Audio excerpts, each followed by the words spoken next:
నమస్కారం. టీజీ5 news TV వార్తలకు స్వాగతం. ముందుగా వార్తలోని ముఖ్యాంశాలు. కేసీఆర్ హయాంలో పూర్తయిన ప్రాజెక్టులను ప్రారంభించిన సీఎం రేవంత్ 90% పూర్తయిన ప్రాజెక్టులకు ఇప్పుడు ప్రారంభోత్సవాలు. ఇరిగేషన్ ప్రాజెక్టులపై మరోసారి రాజకీయ దుమారం. సాగునీటి ప్రాజెక్టుల ప్రారంభంపై బీఆర్ఎస్ అభ్యంతరం. మహిళలపై మంత్రి వాకిటి శ్రీహరి అనుచిత వ్యాఖ్యలు. పరుష పదజాలంతో మంత్రి తీరుపై ఆగ్రహం. మహిళల గౌరవానికి భంగమన్న మహిళా సంఘాలు. మంత్రి వ్యాఖ్యలపై చర్యలు తీసుకోవాలని డిమాండ్. వేములవాడ రాజన్నను దర్శించిన మంత్రి సీతక్క. కుటుంబంతో కలిసి మొక్కులు చెల్లించిన మంత్రి. మేడారం గద్దెల పునః ప్రారంభానికి పిలుపు. భక్తుల్లో ఉత్సాహం నింపిన మంత్రి దర్శనం. ఎర్రగొండపాలెంపై ఘాటు రాజకీయ వ్యాఖ్యలు. సోషల్ మీడియాలో వైసీపీ టీడీపీ మాటల యుద్ధం. ప్రజల మద్దతే రాజకీయ బలమన్న వ్యాఖ్యలు. వ్యక్తిగత విమర్శలతో వేడెక్కిన రాజకీయ వాతావరణం. హనుమంతుడి విగ్రహం చుట్టూ శునక ప్రదక్షిణలు సంచలనం. దైవలీలగా భావించి శునకానికి పూజలు చేస్తున్న భక్తులు. ఉత్తరప్రదేశ్ బిజ్నోర్లో వైరల్ అయిన అపూర్వ ఘటన. విశ్వాసం భావోద్వేగాల మధ్య దేశవ్యాప్తంగా చర్చ. బీఆర్ఎస్ పాలనలోనే 90% పైగా పనులు పూర్తి చేసుకున్న 2 కీలక ఇరిగేషన్ ప్రాజెక్టులను ముఖ్యమంత్రి రేవంత్ రెడ్డి నేడు ప్రారంభించారు. 0.98 టీఎంసీల నీటి నిల్వ సామర్థ్యం కలిగిన చనాక కొరాటా బరాజ్ సెప్టెంబర్ 2023లోనే ట్రయల్ రన్ పూర్తి చేసుకుంది. అలాగే కేసీఆర్ హయాంలోనే దాదాపు 90% పనులు పూర్తయిన సదర్మాట్ ప్రాజెక్టు కూడా ఈ రోజు ప్రారంభించారు. ఈ 2 ప్రాజెక్టులు గత ప్రభుత్వ హయాంలోని నిర్మాణ దశలో కీలకమైన మైలురాళ్లను చేరుకున్నాయని బీఆర్ఎస్ వర్గాలు చెబుతున్నాయి. రైతులకు సాగునీరు అందించడంలో ఈ ప్రాజెక్టులు కీలకంగా మారనున్నాయి. అయితే పూర్తయిన పనులపై కొత్త ప్రభుత్వం ప్రారంభోత్సవాలు చేసుకోవడంపై రాజకీయ వర్గాల్లో చర్చ సాగుతోంది. ఈ అంశం ఇరిగేషన్ రంగంలో మరోసారి రాజకీయ దుమారానికి దారితీస్తుంది.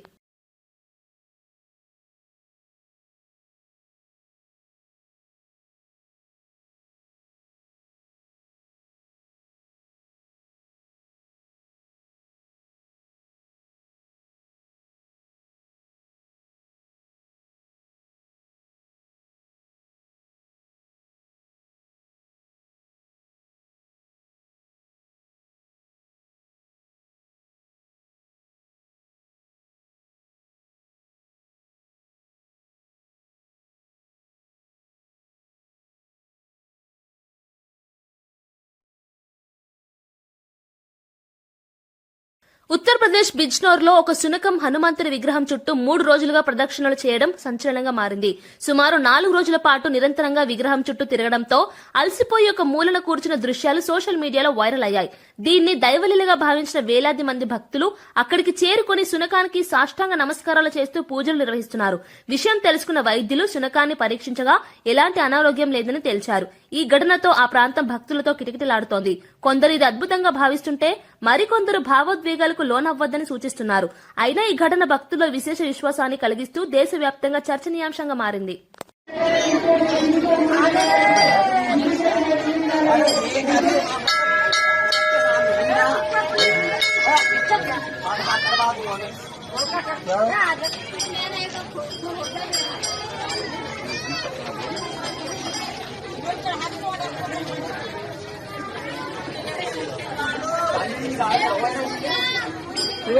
निकलते रहो देख निकलते रहो. अरे छुओ मत ना.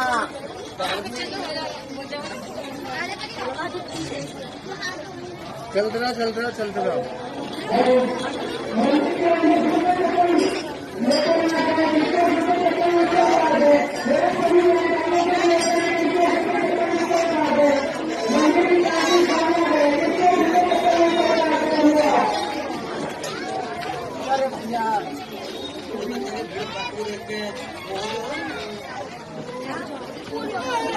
నిర్మల్ జిల్లా కేంద్రంలోని ఎన్టీఆర్ స్టేడియంలో నిర్వహించిన ముఖ్యమంత్రి రేవంత్ రెడ్డి బహిరంగ సభలో అవ్యవస్థలు బయటపడ్డాయి. ఉదయం 10 గంటలకే సభకు తీసుకువచ్చిన మహిళలు 3 గంటలు గడిచినా కనీసం భోజనం, తాగునీరు అందించలేదని ఆవేదన వ్యక్తం చేస్తూ సభాస్థలం నుంచి బయటకు వెళ్లిపోయారు. సీఎం రేవంత్ రెడ్డి రాకముందే పెద్ద సంఖ్యలో మహిళలు నిరాశతో సభను వీడటం రాజకీయంగా చర్చకు దారితీసింది. పండుగ సమయమని ఇంటి పనులు వదిలి వచ్చామని, కనీస సౌకర్యాలు కల్పించకపోవడం బాధాకరమని మహిళలు తెలిపారు. నిర్వాహకుల నిర్లక్ష్యంపై తీవ్ర అసంతృప్తి వ్యక్తమైంది.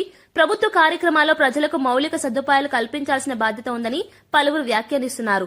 ఈ ఘటన పాలనా వ్యవస్థపై విమర్శలకు దారితీసింది.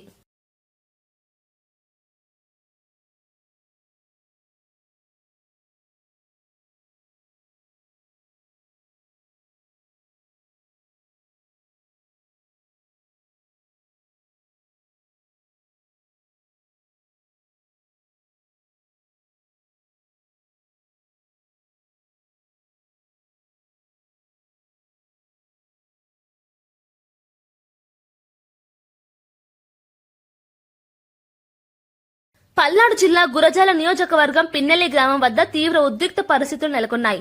టీడీపీ నేతల చేతిలో హత్యకు గురైన వైసీపీ కార్యకర్త సాల్మన్ అంత్యక్రియలకు వచ్చిన వైసీపీ నేతలు కార్యకర్తలను గ్రామంలోకి వెళ్లనివ్వబోమని పోలీసులు ఆంక్షలు విధించారు. ఈ విషయమై పోలీసులకు వైసీపీ నేతలకు మధ్య తీవ్ర వాగ్వాదం జరిగింది. శాంతి భద్రతల దృష్ట్యా గ్రామంలోకి అనుమతి ఇవ్వడం లేదని పోలీసులు స్పష్టం చేశారు. అయితే ఇది ప్రజాస్వామ్య హక్కులను అడ్డుకోవడమేనని వైసీపీ నేతలు ఆరోపించారు. అంత్యక్రియల సమయంలోనూ రాజకీయ ఉద్రిక్తతలు తలెత్తడం పరిస్థితిని మరింత సున్నితంగా మార్చింది. గ్రామంలో భారీగా పోలీసు బందోబస్తు ఏర్పాటు చేశారు. ఈ ఘటన పల్నాడు జిల్లాలో రాజకీయ ఉద్రిక్తతలను మరింత పెంచింది.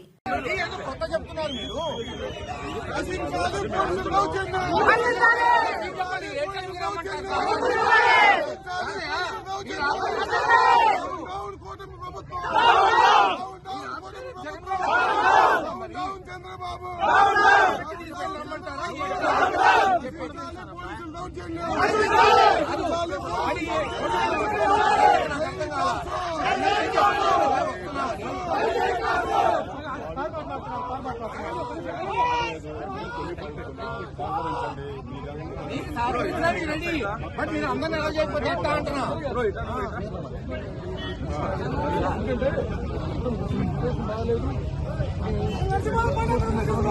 ఎవరైనా చెబుతున్నారా? చచ్చిపోయింది మావాడు ఎవరైనా చెబుతున్నారు.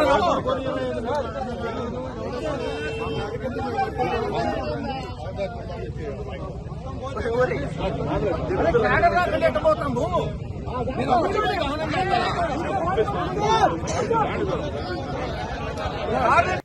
ఎన్టీవీ జర్నలిస్టుల అక్రమ అరెస్టుల ఘటనతో కాంగ్రెస్ ప్రభుత్వానికి బీజేపీ ఎంపీ ధర్మపురి అరవింద్ మద్దతు ప్రకటించడం రాజకీయంగా సంచలనంగా మారింది.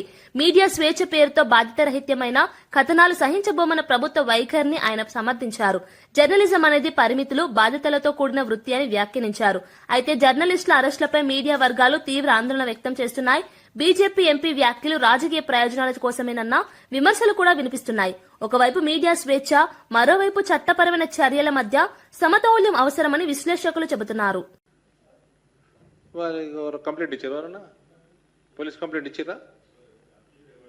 ఎవరు ఐఏఎస్ ఆఫీసర్ కంప్లైంట్ ఇచ్చిండ? నిన్న ఇచ్చిరా? ఇచ్చారు కదా, అసోసియేషన్ ఇచ్చింది కంప్లైంట్. తీసుకుంటారు పోలీసు వాళ్ళు యాక్షన్. కంప్లైంట్ ఇస్తే యాక్షన్ తీసుకోరండి. మీరు ఫస్ట్ ఎవరిని పడితే వాళ్ళ మీద వార్తలు రాయటం. ఆత్మకూరు మున్సిపాలిటీ పర్యటనలో కాంగ్రెస్ మంత్రి వాకిటి శ్రీహరి మహిళల పట్ల అనుచితంగా వ్యవహరించారని తీవ్ర విమర్శలు వెల్లువెత్తుతున్నాయి. ఎన్నికల హామీల అమలుపై ప్రశ్నలు అడిగిన మహిళలను ఉద్దేశించి ఓయ్ ఏయ్ నీ తిక్క అంటూ పరుష పదజాలం ఉపయోగించడం తీవ్ర కలకలం రేపింది. ప్రజాప్రతినిధిగా ఉండి మహిళలపై ఈ విధంగా మాట్లాడడం సరికాదని స్థానికులు మండిపడుతున్నారు. ప్రజా సమస్యలపై ప్రశ్నిస్తే సహనంగా సమాధానం చెప్పాల్సిన బాధ్యత మంత్రులపై ఉంటుందని మహిళా సంఘాలు అభిప్రాయపడ్డాయి. ఈ ఘటన వీడియోలు సోషల్ మీడియాలో వైరల్ కావడంతో రాజకీయంగా దుమారం చెలరేగింది. మహిళల గౌరవాన్ని కించపరిచే వ్యాఖ్యలపై కఠిన చర్యలు తీసుకోవాలని డిమాండ్ పెరుగుతోంది. మంత్రి వ్యాఖ్యలపై కాంగ్రెస్ పార్టీ నుంచి ఇప్పటి వరకు స్పష్టమైన స్పందన రాకపోవడం మరింత చర్చకు దారితీస్తోంది. ఇగో అమ్మా, నేను నీకంటే గట్టిగా మాట్లాడగలుగుతావా? ఇక కానీ ఇంతమందికి జవాబు చెప్తున్నాక వినని అర్థం చేసుకోవాలి. మనం ముందు గేరి బాగ్ గురించి ఆలోచన చేయాలి. ఇదేనక్క ఎప్పుడే గాని ఎప్పుడే గాని అలుసేందుకు తెలుసాక ఇంత గట్టిగా మాట్లాడి అలసి చెప్పుందాక నేను మిగతానికి వచ్చాను కాబట్టి అలసి కదా అక్క.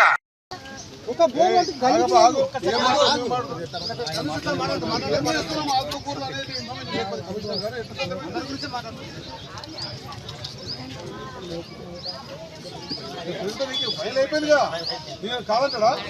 తీసేస్తాడా? ఇంకేవాడు వేరే వేరే డిపార్ట్మెంట్ వచ్చే పైసలు ఏమైపోయిందంటే ఈజీ ఫ్రీ అయిపోయింది. మంత్రి అంటే ఫ్రీ అయిపోయింది. మీ కానపురంకి వచ్చిన అర్థమైంది కదా. నేను వచ్చినప్పుడు మీరు వెయిట్ చేయించబోతు వచ్చింది కాదు కదా. మీరు అనుకుంటే ఇట్లాగానే అయితే కదా మళ్ళీ మీరు కిలో కొట్టుకుంటే కూడా మీరు అనుకోని కాలేజీలు మొత్తనే నీకు వచ్చే పరిస్థితి పెడతారు. ఒక్క నిమిషం ఆగండమ్మా అక్క, ఒక్క నిమిషం ఆగండి. తీసుకురా నువ్వు కూడా మాట్లాడతా అక్క.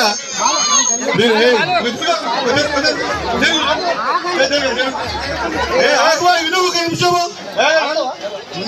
అక్క, ఒక్క నిమిషం నా మాట అక్క, నా మాట. బెంగళూరులో super star Mahesh Babu craze మరోసారి కనిపించింది. గాంధీనగర్ లో కొత్తగా నిర్మించిన ఏఎంబీ సినిమాస్ ప్రారంభోత్సవానికి మహేష్ బాబు హాజరవడంతో అభిమానులు భారీ సంఖ్యలో చేరుకున్నారు. అభిమానుల తోపులాటతో పరిస్థితి ఒక్కసారిగా ఉద్రిక్తంగా మారింది. పరిస్థితిని అదుపులోకి తీసుకురావడానికి పోలీసులు స్వల్పంగా లాఠీచార్జ్ చేయాల్సి వచ్చింది. సెక్యూరిటీ సిబ్బంది తీవ్రంగా శ్రమించి మహేష్ బాబును సురక్షితంగా లోపలికి తీసుకెళ్లారు. అభిమానుల ఉత్సాహం చూసి అక్కడున్న వారు ఆశ్చర్యం వ్యక్తం చేశారు. సినిమా ప్రారంభోత్సవం ఒక పండుగ వాతావరణాన్ని సంతరించుకుంది. మహేష్ బాబు ప్రజాదరణ ఎంత స్థాయిలో ఉందో ఈ ఘటన మరోసారి రుజువు చేసింది. భద్రతా ఏర్పాట్లపై నిర్వాహకులు మరింత జాగ్రత్తలు తీసుకోవాలని పోలీసులు సూచించారు.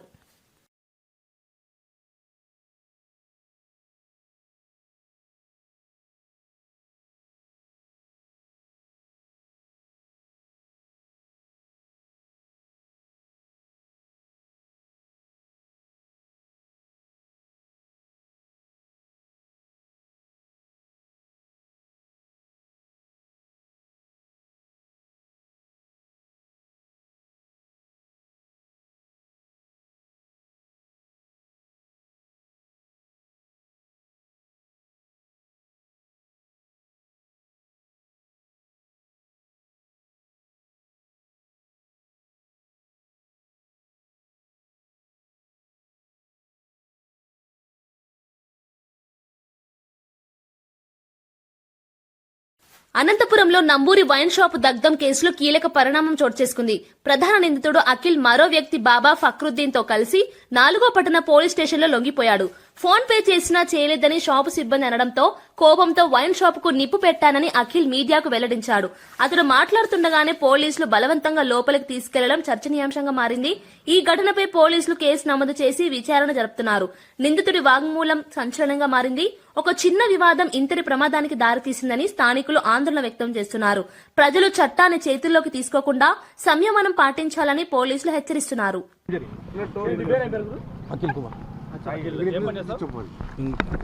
అఖిల్ కుమార్ నా పేరు. అఖిల్ కుమార్ నా పేరు. నేను పెయింటింగ్ కాంట్రాక్ట్ చేస్తాను. ఆ రోజు మధ్యాహ్నము మందు తీసుకోవడానికి పోయినాము. ఫోన్పే కొట్టినామని చెప్పినా కూడా నమ్మలేదు వాళ్ళు. నమ్మనిసరికి వచ్చి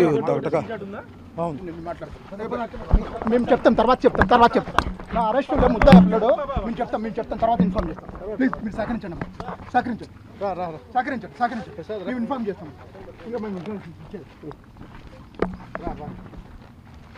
రన్ కాదయ్యా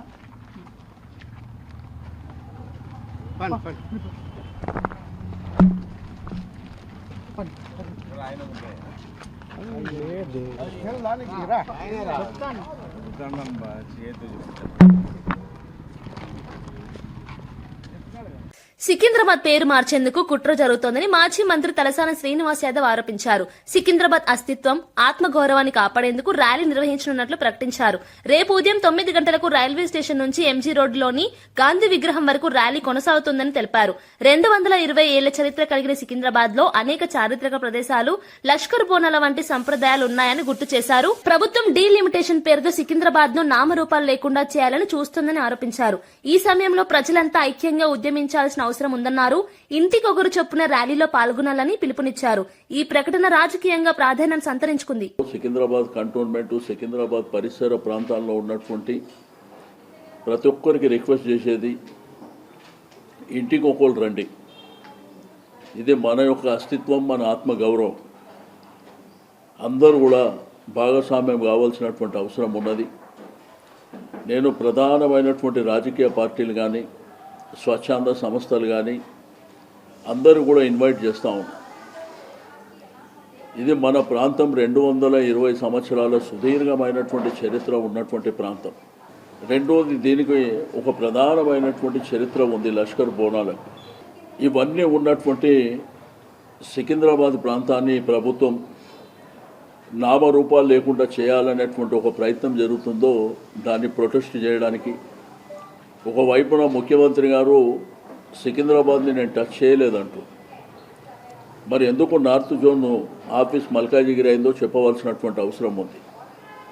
మాంకాలి కానీ, బోండా మార్కెట్ కానీ, బేగంపేట ప్రాంతాలు కానీ ఎందుకు మల్కాజిగిరి కమిషనరేట్లో కలిపినరు? ఎందుకు అక్కడ పోలీస్ డిపార్ట్మెంటు మరి మల్కాజిగిరి కమిషనరేట్లో పనిచేస్తుంది. అంతర్జాతీయ పర్యాటకులను ఆకర్షించడంతో పాటు రాష్ట్రానికి పెట్టుబడులు వచ్చేలా కార్యక్రమాలు నిర్వహిస్తున్నామని మంత్రి జూపల్లి కృష్ణారావు తెలిపారు. పర్యాటక రంగాన్ని ఆర్థిక వృద్ధికి కీలకంగా మార్చాలనే లక్ష్యంతో ప్రభుత్వం ముందుకెళ్తుందన్నారు. వివిధ ఫెస్టివల్స్, సహజ క్రీడలు, సాంస్కృతిక కార్యక్రమాల ద్వారా తెలంగాణను గ్లోబల్ టూరిజం మ్యాప్పై నిలబెట్టాలని ప్రయత్నిస్తున్నామని చెప్పారు. పర్యాటక అభివృద్ధితో హోటల్, ట్రాన్స్పోర్ట్, సర్వీస్ రంగాల్లో ఉపాధి అవకాశాలు పెరుగుతాయని తెలిపారు. డెస్టినేషన్ తెలంగాణ బ్రాండ్ ను బలోపేతం చేయడమే ప్రభుత్వ లక్ష్యమన్నారు. పెట్టుబడిదారులకు అనుకూల వాతావరణం కల్పిస్తున్నామని పేర్కొన్నారు. పర్యాటక రంగం రాష్ట్రానికి ఆదాయ వనరుగా మారుతుందని మంత్రి విశ్వాసం వ్యక్తం చేశారు.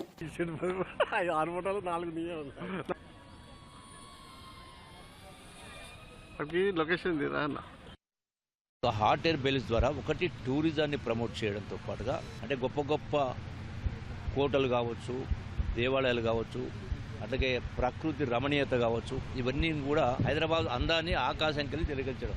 నిరుద్యోగ యువత కూడా ఇక్కడ ఒక్కొక్క హాట్ ఎయిర్ బెలూన్ దగ్గర సుమారుగా 5 నుంచి 10 మంది పనిచేస్తూ ఉంటారు. పైలట్స్ కూడా భవిష్యత్తులో ఎంప్లాయ్మెంట్ అవకాశం వస్తుంది. టూరిజంలో కూడా ప్రమోషన్లు కూడా పెద్ద ఎత్తున పనికి వస్తుంది. పెట్టుబడులు కూడా ఆకర్షిస్తారు. హైదరాబాద్ లో సంక్రాంతి పండుగ వేళ దొంగలు హల్చల్ చేశారు. మేడిపల్లి పోలీస్ స్టేషన్ పరిధిలోని చెంగిచెర్ల కనకదుర్గ కాలనీ, అనుశక్తి నగర్ ప్రాంతాల్లో తాళం వేసిన 12 ఇళ్లలో గుర్తు తెలియని వ్యక్తులు చోరీలకు పాల్పడ్డారు. బంగారు, వెండి ఆభరణాలను దొంగలు ఎత్తికెళ్లినట్లు బాధితులు పోలీసులకు ఫిర్యాదు చేశారు. పండుగ సెలవుల కారణంగా ఇళ్లలో ఎవరూ లేకపోవడాన్ని అవకాశంగా తీసుకుని దొంగతనాలు జరిగినట్లు పోలీసులు భావిస్తున్నారు. సమాచారం అందుకున్న వెంటనే పోలీసులు సంఘటనా స్థలానికి చేరుకుని క్లూస్ టీంతో పరిశీలన చేపట్టారు. సీసీటీవీ ఫుటేజీ ఆధారంగా దర్యాప్తు కొనసాగుతోంది. పండుగల సమయంలో ప్రజలు అప్రమత్తంగా ఉండాలని, ఇళ్లకు తాళాలు వేసేటప్పుడు భద్రతా చర్యలు తప్పనిసరిగా తీసుకోవాలని పోలీసులు సూచించారు. వరుస దొంగతనాలతో కాలనీ వాసుల్లో ఆందోళన నెలకొంది.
గతంలో బాలకృష్ణ నటించిన నారి నారి నడుమ మురారి సినిమా పెద్ద విజయం సాధించిన సంగతి తెలిసిందే.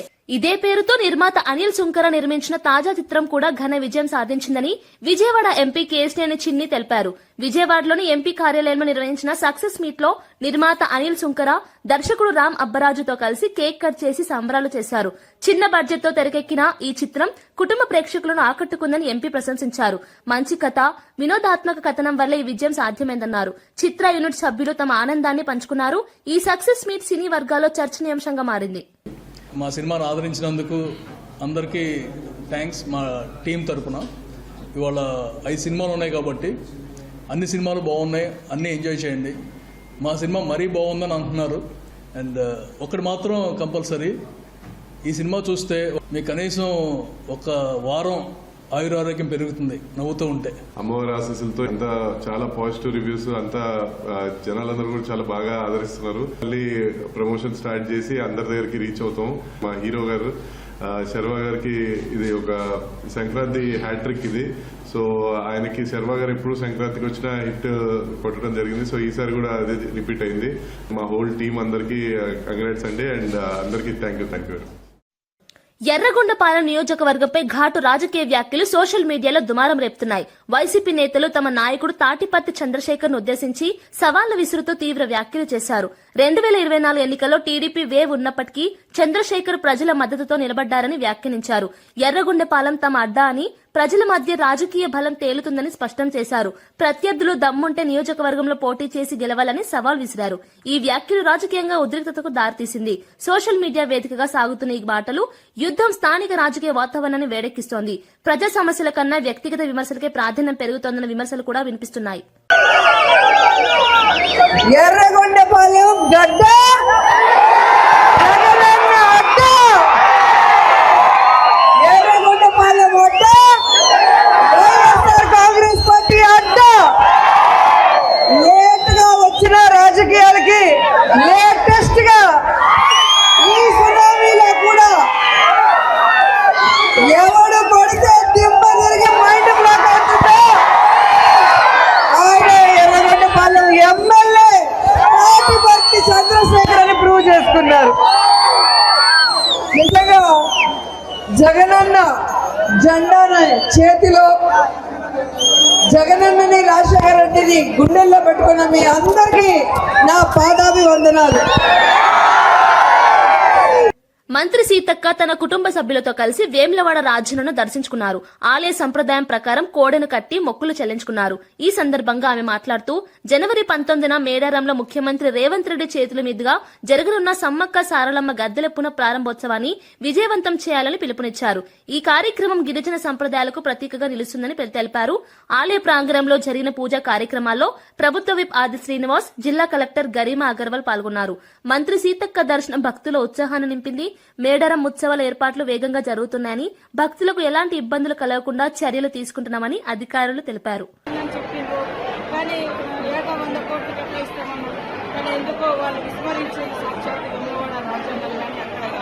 కానీ ఈరోజు మన ముఖ్యమంత్రి రేవంత్ రెడ్డి గారు, మరి ఆది సీనన్న గారు, వీరంతా కలిసిపోయినటువంటి మరి మంత్రులు మన శ్రీధర్ బాబు గారు, మరి అదేవిధంగా పొన్నం ప్రభాకర్ గౌడ్ గారు, అదేవిధంగా అడ్డూరు లక్ష్మణ్ గారు, ముఖ్యంగా ప్రధాన భూమిక మరి మొదటి నుంచి నిజానేస్తున్న సీనన్న గారి ఆధ్వర్యంలో వెమ్లవాడ రాజన్న గుడి ఇంత బాగా అవుతుందంటే మేమందరం సంతోషపడతాం. ఎందుకంటే మా గుడి ఎంతైతే మేము అంటే భక్తి ఉంటుందో అక్కడికంటే ముందు ఇక్కడికి వచ్చి మొక్కులు చెల్లించుకొని మేము అక్కడికి పోతాం. మా తల్లిదండ్రులు కానీ మా ఊళ్ళో కానీ అందరూ మాస్ పబ్లిక్ అత్యధికంగా వచ్చాం. కాబట్టి సౌకర్యాలు అనేది కల్పించాల్సిన బాధ్యత ఉంది. మన సీఎం రేవంత్ రెడ్డి గారు సాధారణ భక్తుల యొక్క మనోభావాలను గుర్తుపెట్టుకొని మరి ఇంత గొప్ప కార్యక్రమానికి వారు శ్రీకారం చుట్టినందుకు నేను అంతకుముందు కూడా కలిసినప్పుడు చెప్పడం జరిగింది. అసలు వెమ్లవాడ రాజన్నను కొంతమంది ఏం డెవలప్ చేయొద్దు, ఏదో అవుతుంది, దర్శనం అయితే ఇట్లా అట్లా ఏదో రకరకాల దుష్ప్రచారాలు చేస్తారు. ఇక్కడ ఇంత గొప్ప దేవుని దగ్గరికి ఇన్ని లక్షల మంది వస్తున్నారు. కాబట్టి ఇది చేపట్టడం సామాన్యం చాలా మంది. వార్తలు ముగించే ముందు ముఖ్యాంశాలు మరోసారి. కేసీఆర్ హయాంలో పూర్తయిన ప్రాజెక్టులను ప్రారంభించిన సీఎం రేవంత్ 90% పూర్తయిన ప్రాజెక్టులకు ఇప్పుడు ప్రారంభోత్సవాలు. ఇరిగేషన్ ప్రాజెక్టులపై మరోసారి రాజకీయ దుమారం. సాగునీటి ప్రాజెక్టుల ప్రారంభంపై బీఆర్ఎస్ అభ్యంతరం. మహిళలపై మంత్రి వాకిటి శ్రీహరి అనుచిత వ్యాఖ్యలు. పరుష పదజాలంతో మంత్రి తీరుపై ఆగ్రహం. మహిళల గౌరవానికి భంగమన్న మహిళా సంఘాలు. మంత్రి వ్యాఖ్యలపై చర్యలు తీసుకోవాలని డిమాండ్. వేములవాడ రాజన్నను దర్శించిన మంత్రి సీతక్క. కుటుంబంతో కలిసి మొక్కులు చెల్లించిన మంత్రి. మేడారం గద్దెల పునః ప్రారంభానికి పిలుపు. భక్తుల్లో ఉత్సాహం నింపిన మంత్రి దర్శనం. ఎర్రగొండపాలెంపై ఘాటు రాజకీయ వ్యాఖ్యలు. సోషల్ మీడియాలో వైసీపీ టీడీపీ మాటల యుద్ధం. ప్రజల మద్దతే రాజకీయ బలమన్న వ్యాఖ్యలు. వ్యక్తిగత విమర్శలతో వేడెక్కిన రాజకీయ వాతావరణం. హనుమంతుడి విగ్రహం చుట్టూ శునక ప్రదక్షిణలు సంచలనం. దైవలీలగా భావించి శునకానికి పూజలు చేస్తున్న భక్తులు. ఉత్తరప్రదేశ్ బిజ్నోర్లో వైరల్ అయిన అపూర్వ ఘటన. విశ్వాసం భావోద్వేగాల మధ్య దేశవ్యాప్తంగా చర్చ. ఇవి ఈనాటి వార్తా విశేషాలు. మరో బులెటిన్లో మళ్ళీ కలుద్దాం. నమస్కారం.